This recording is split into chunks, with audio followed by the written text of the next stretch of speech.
The Florida Podcast Network, the voice of Florida.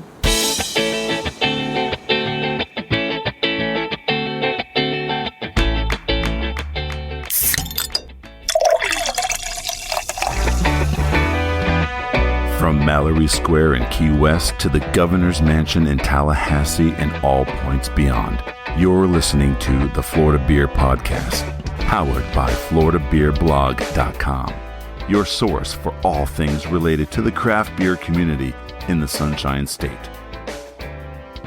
And now your host, Dave Butler.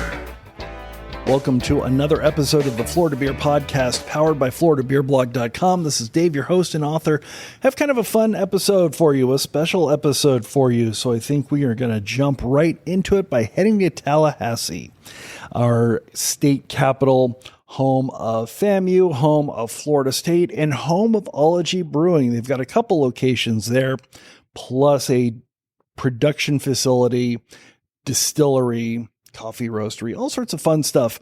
And if you think all of that is interesting, you can actually invest in Ology Brewing right now. They have just opened up an investment opportunity on WeFunder, and we actually sat down and spoke with their co-founder, co-owner, COO, David Arendt, talking about the purpose and the idea behind opening up the brewery to investment from people just like you, what they expect to do with that, what their business plan is for the future and the vision going forward, spreading way outside of Tallahassee. But I'll go ahead and let David talk about that for you. So enjoy our investment opportunity conversation at Ology Brewing with COO David Arendt.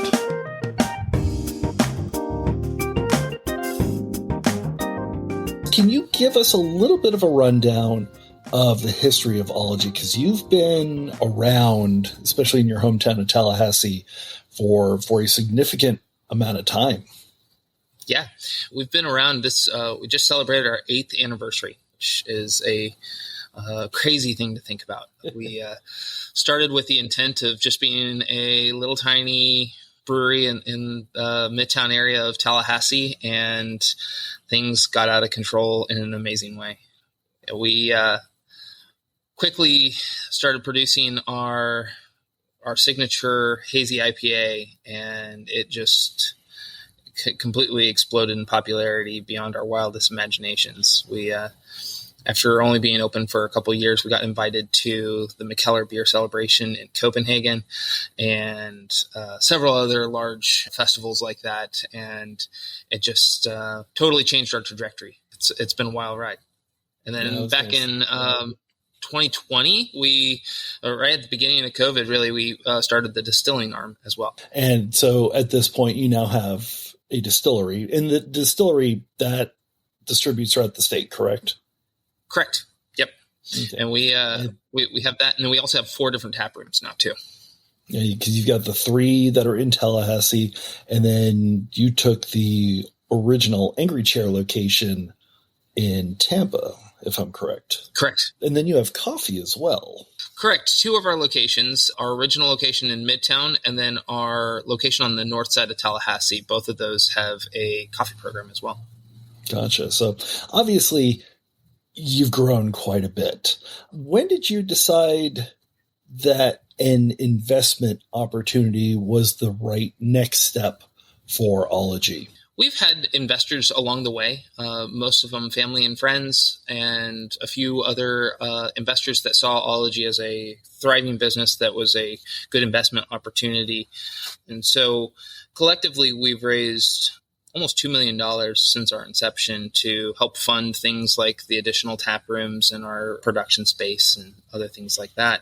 For this round and this capital raise in particular, we decided that, especially for our 8th anniversary, allowing the people who support us every day, that come into our tap rooms, that see us around town and know Ology, we thought it'd be pretty cool if they could have an opportunity to invest in Ology as well.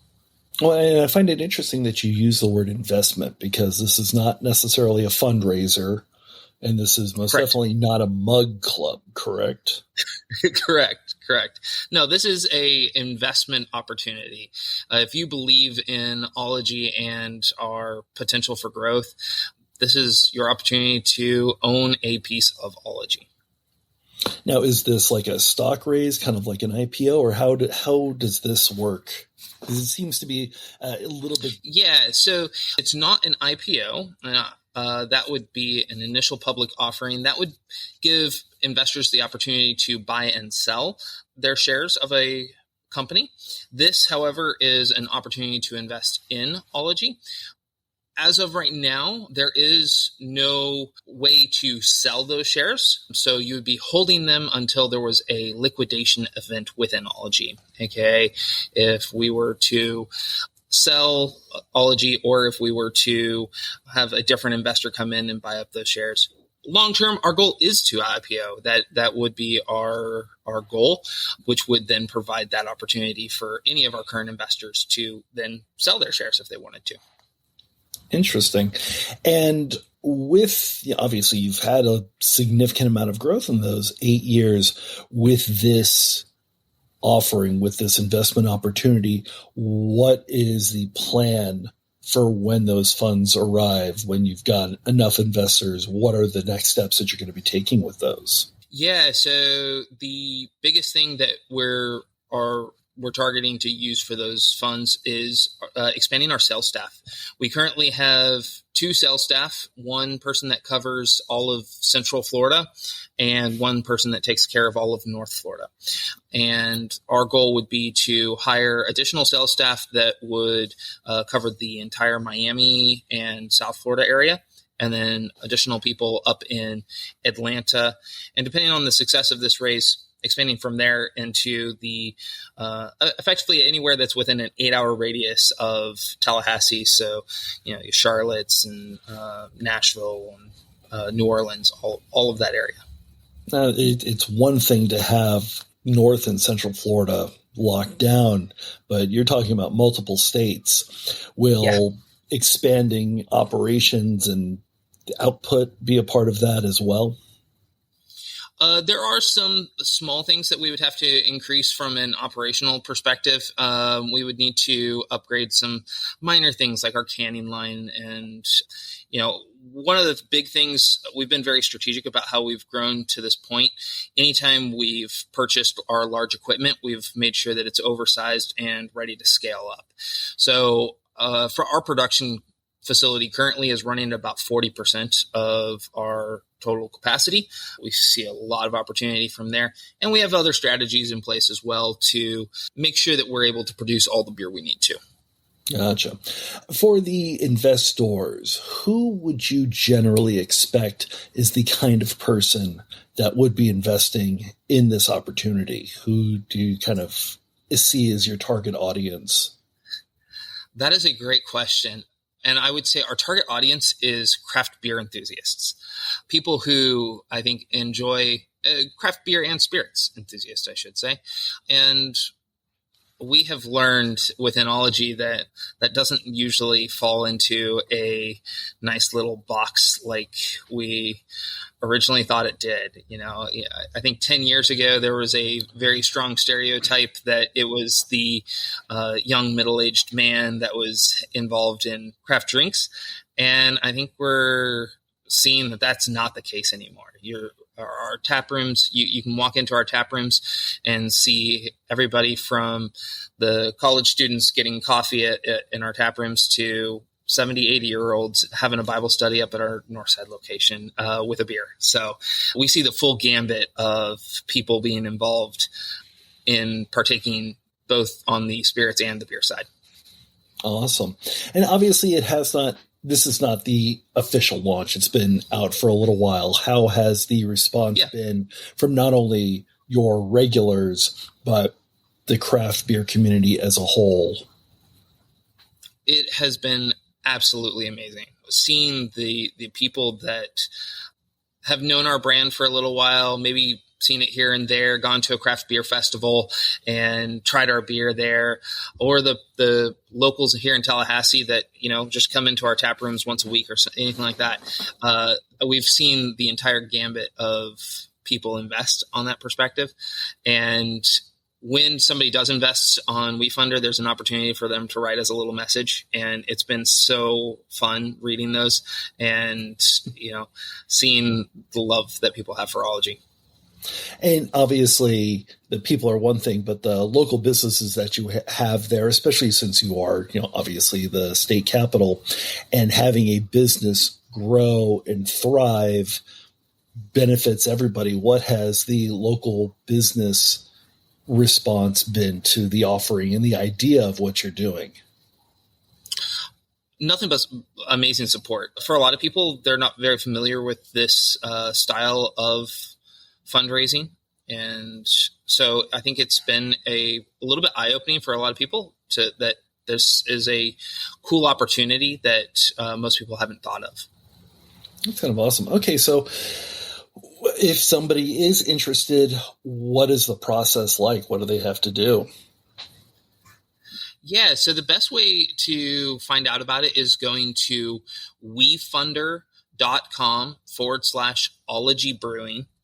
And on that site, you can take a look at everything from the story of Ology, our history, to our future plans. And you can get all of our financials and all of that kind of stuff if you're interested in that. And if you have additional questions, definitely reaching out to us on there and getting any questions you have answered. I'm taking a look at it right now. You've got a lot of detail. Obviously, I would assume that you had some business people look through this and make sure that not only is everything correct, Absolutely. But you were also putting forward the numbers that investors want to see. Absolutely. That's amazing. Best of luck. Definitely, I'm sure that social media and everything will keep us updated once you hit your goal. What is your goal? What are you looking for? Yeah, so our goal is to raise $800,000. That will be kind of that first stage of our expansion into the Southeast in a really big way. We're currently in about 100 Publixes. We are very excited about the opportunity to continue to grow that, and we need boots on the ground to be able to really get into these newer markets that might not have heard about Ology. And so if we can hit that $800,000 mark, we'll be on a amazing path to being able to really cover the entire Southeast. And then from there, like I said before, our next steps from there are going to be either doing potentially another one of these, depending on how this one goes, but then also potentially doing an IPO, depending on how big we get. So that's awesome. Hopefully you'll get big like that pretty soon. So thank you so much for your time. I appreciate it, and best of luck with the offering. Absolutely. Thanks so much.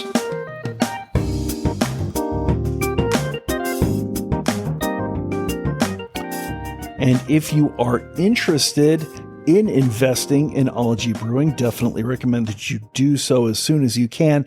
You can find the link to the WeFunder page on our show notes and at floridabeerpodcast.com. So from there, we are going to head to Tampa, and we are going to introduce our brand new sponsor here at the Florida Beer Podcast, New Beginnings Micro. They are based in the Tampa area, very close to the airport, actually. And their owner, Master Barber Steve Rivera, has been using micropigmentation, or SMP, to help restore the look of hairlines to men and women of all ages in the Tampa Bay area. We're going to sit down with Steve right now to learn a little bit more about what micropigmentation is, what you can expect going to New Beginnings Micro, and also, if you're interested at the end, we'll give you a special code for you to use to let Steve know that you heard about him right here on the Florida Beer Podcast. But first, let's actually learn about it. So this is Steve Rivera from New Beginnings Micro in Tampa. Enjoy.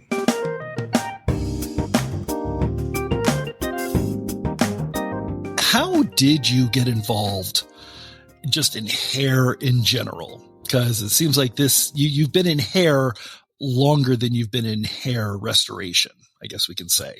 For sure, yeah. So I started off as a barber about 10 years ago. So 2017, 2016, I became a barber. I had a regular job. I was working on the railroads, fun fact. And I was just tired of like the physical labor. I was like, all right, there's something else I have to, get into because this is not for me. So I became a barber. I love it. I still cut hair from time to time. But about 4 years ago, I had a client come into the barber shop saying he was going to go get this procedure done called scalp micropigmentation. So I didn't know what it was. I asked him what it was. He explained it to me. I was kind of curious. I'm already a barber, so trying to make people look and feel better is my thing. And I looked into it. I knew the guy he was going to get the procedure done. So I reached out to the guy and I asked him, how he got into it and how I could get into it.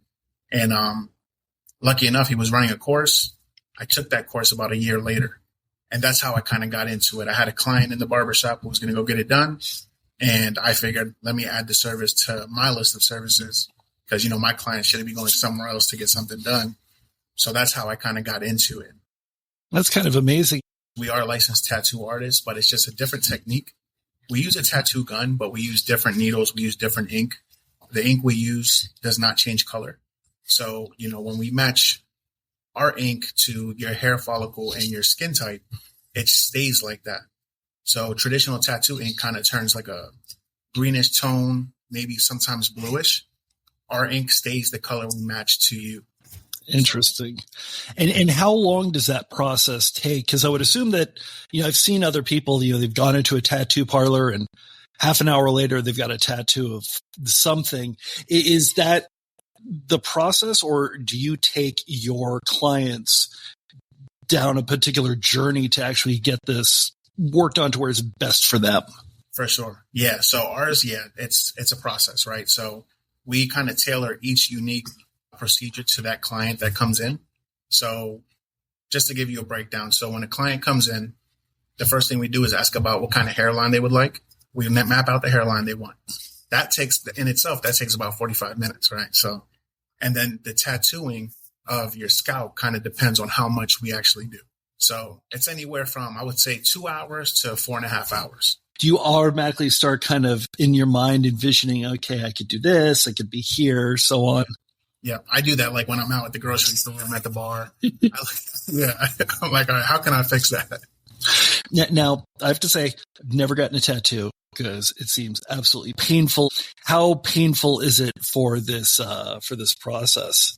So let's just say a regular traditional tattoo is a 9 out of 10. This is about a 1 to a 2 out of 10. I've had clients where they would fall asleep and start snoring while I'm doing their hair. That's amazing. And with your clients, who do you generally see? I would assume that it would be predominantly men. Yes, it is. We do men and women. Women also lose their hair in some areas. They also thin, but most of our clients, men typically start suffering from hair loss at the age of like 21, 22. So we go in and kind of restore their confidence with, making it look like they have a full head of hair. Is there any particular age range that usually comes in or background, or do you see pretty much everybody? Pretty much everybody. I mean, I've done an 18-year-old who was getting bullied in high school.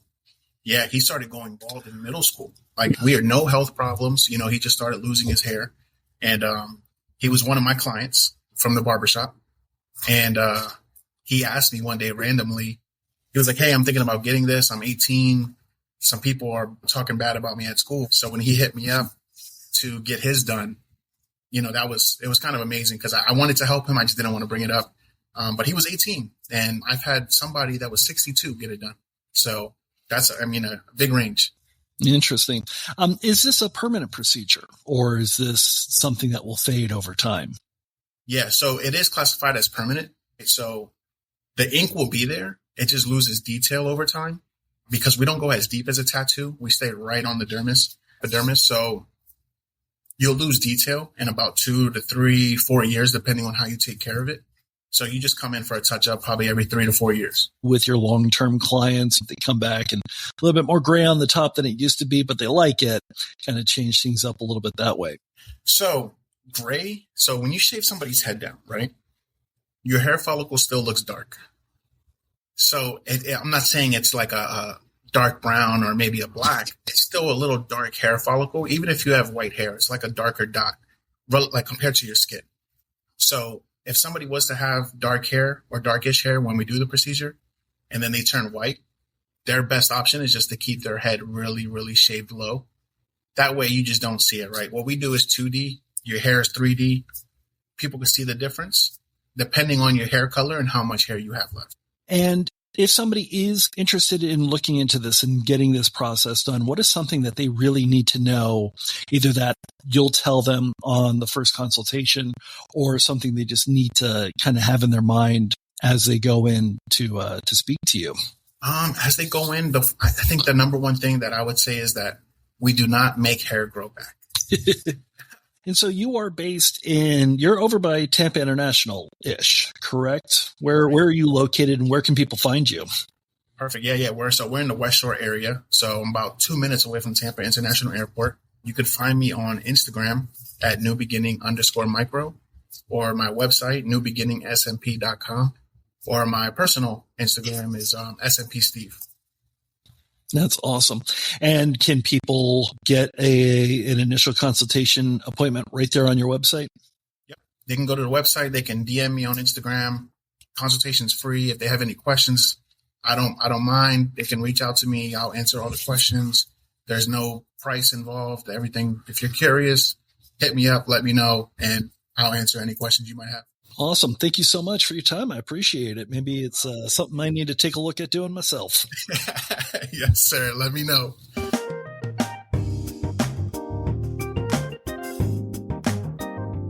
All right. I'm definitely interested in looking at SMP for myself. And if you are interested in looking at SMP and you're close to New Beginnings Micro, or you can head out there to see our friend Steve, make sure to use code FLBEER1000. That is FLBEER 1000.